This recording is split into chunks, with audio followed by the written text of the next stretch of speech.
तू तो हेलाते सामन महादेव घर जइहा बालमु।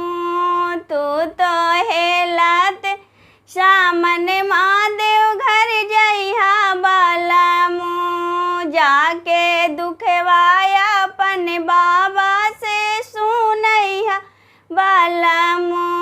जाके दुखवाया अपन बाबा से सुनैहा बालमु।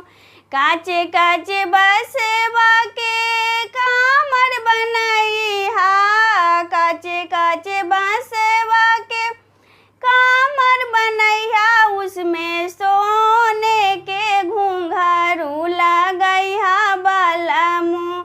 तू तो हेलाते सामन महादेव घर जइहा बालमु। तू तो हेलाते सामन माँ बोलबा में जइहा बालमु।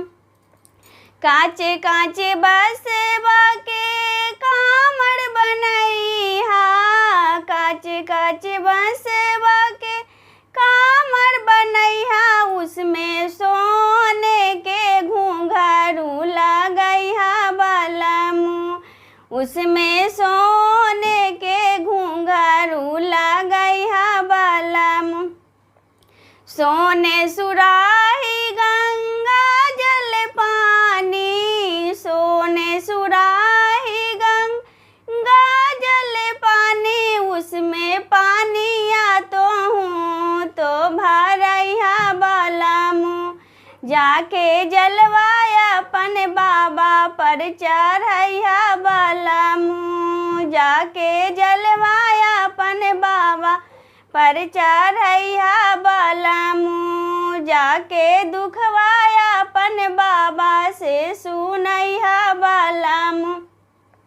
जाके दुखवाया अपन बाबा से सुनैहा बालमु।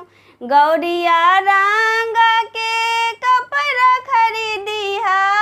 गौरिया रंग के कपड़ा खरीदिहा। उसमें बोल बम लिखैहा बालमु। उसमें बोल बम लिखैहा बालमु।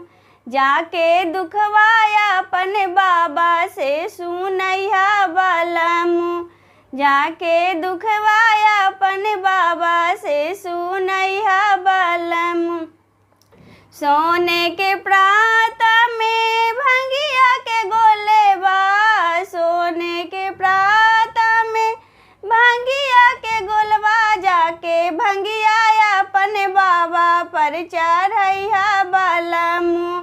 जाके भंगिया अपन बाबा पर चढ़ैहा बालमु।